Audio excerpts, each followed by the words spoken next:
Cruising with kids looks effortless. Your room goes wherever the ship sails, and nearly everything is bundled into one price.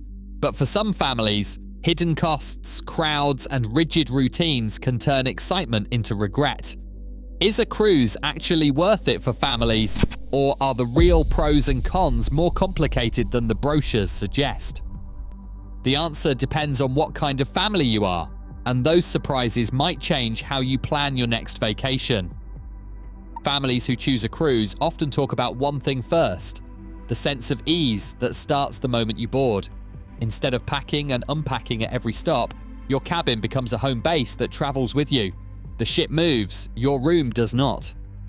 Parents with kids say this makes a world of difference. No wrestling with luggage in new hotels, and no frantic searches for dinner in unfamiliar cities. On most family-focused ships, the biggest logistical headaches are already solved. Meals, entertainment, and daily routines are bundled into one place, so you do not have to plan every detail. That simple advantage can be a huge relief. For kids, the predictability of set mealtimes and a familiar cabin every night helps them settle in quickly. For parents, it means less time spent managing chaos and more time actually enjoying the trip. One parent, whose family sailed with a 6-year-old and a 10-year-old, put it simply, "We woke up in a new place each morning, but our stuff never moved. The kids loved the adventure, and I loved not having to repack every other day." Ships designed for families add another layer of comfort. Kids' clubs, pools, and shows are all steps away. When everything happens in a contained, secure environment, parents can relax, knowing their children are close by, but still entertained. This combination of movement and stability is one of the reasons cruising stands out as a family vacation option. Buffet access on a cruise ship changes the rhythm of family travel. It brings convenience. Parents do not have to search for kid-friendly restaurants or worry about meal reservations. Food is available almost any time of day. Buffet lines open early for breakfast and stay stocked through late-night snacks. For kids who get hungry at odd hours or who are picky about what they eat, the variety and constant availability remove a daily source of stress. Families can grab a plate, find a table, and eat together, or let everyone choose what they want without splitting up or waiting for a bill. Cabin design on newer family ships also reflects the realities of traveling with kids, and it increases comfort. Many lines now offer staterooms with pull-down bunks, sofa beds, and even sleeping nooks, so parents and children are not crammed into a single bed.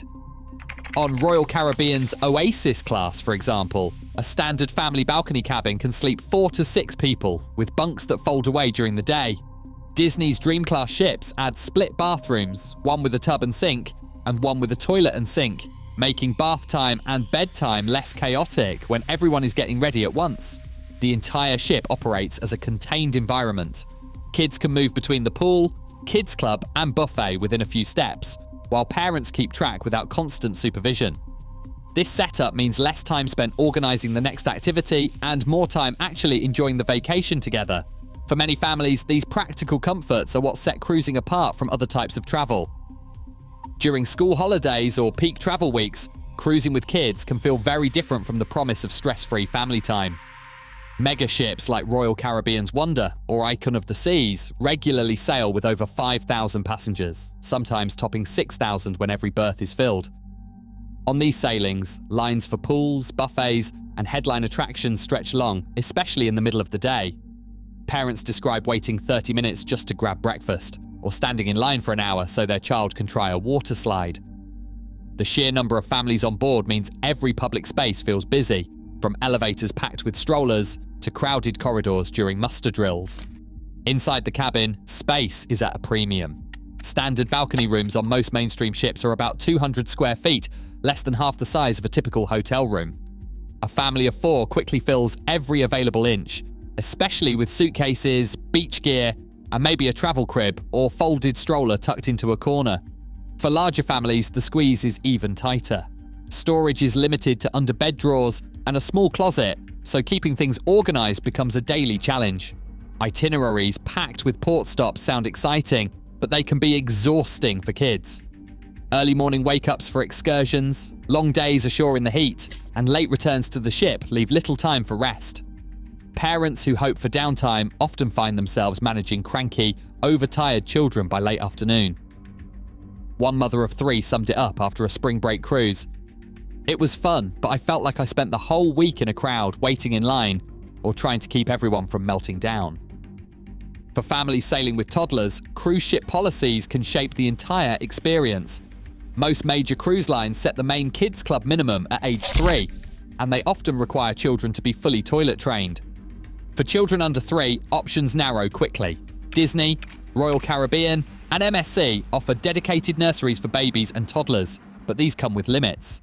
Nursery hours are capped, slots fill up fast, and parents pay an hourly fee, typically between $6 and $9.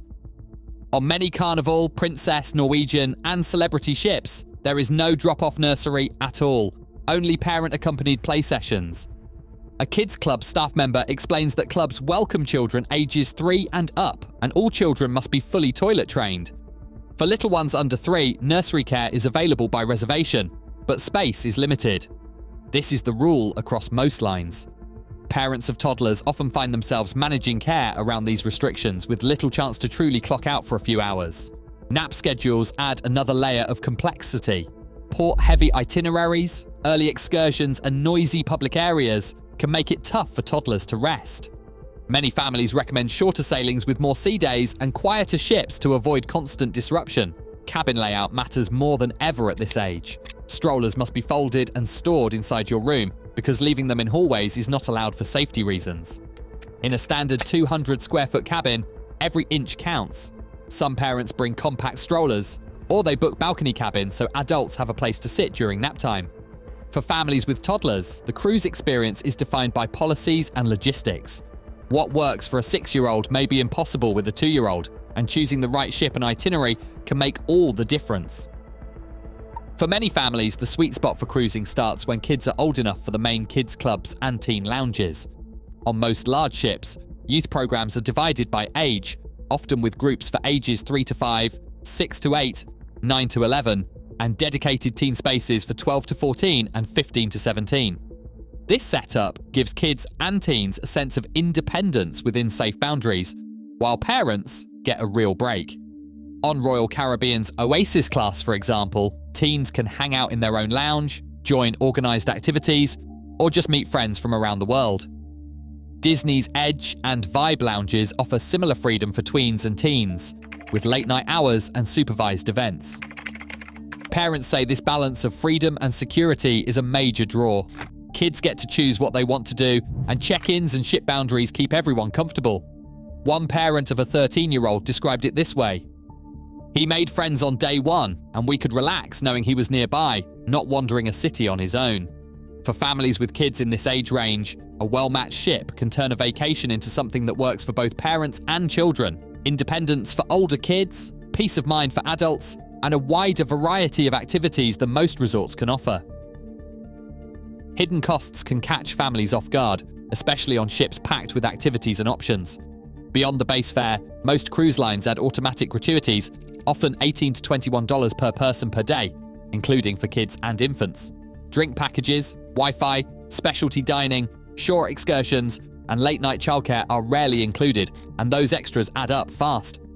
For a 4-night cruise, a family of 4 on Royal Caribbean's Wonder of the Seas might pay $1,600 for base fare, but extras like $300 in shore excursions, $200 in drinks, $120 in gratuities, $60 for Wi-Fi, and $150 for specialty dining can easily add $800 or more. Think of the base fare as just the starting point, and factor in those extras early. On Disney Dream, nursery care for toddlers is a paid, limited slot, often $7 to $9 an hour. Carnival, Mardi Gras, and Icon of the Seas follow similar patterns when it comes to paid services. To avoid sticker shock, families should list likely extras before booking and add a 20% buffer for surprises. That small buffer can prevent a trip from turning into a budget headache. A quick checklist to run through before you book: kids' ages and club access, know which ages get full program privileges, nap and routine needs, especially for toddlers and young children. Crowd tolerance, some ships fill up during peak school holiday periods. Cabin space, consider how roomy your sleeping and storage areas will be. Total budget with extras, add that 20% buffer. Must have amenities, identify what you cannot do without. If any of these are true deal breakers, it is better to know before you book. When chosen carefully, a cruise can still be a great family option, but that value depends on the ship, the itinerary, and how well you plan for hidden costs. For families, the right cruise can mean less stress and more connection, but only if the details fit your reality. As cruise ships keep evolving to attract younger travelers, the gap between a dream vacation and disappointment grows wider. The decision isn't simple, and its impact can last long after you dock. Share your experience below.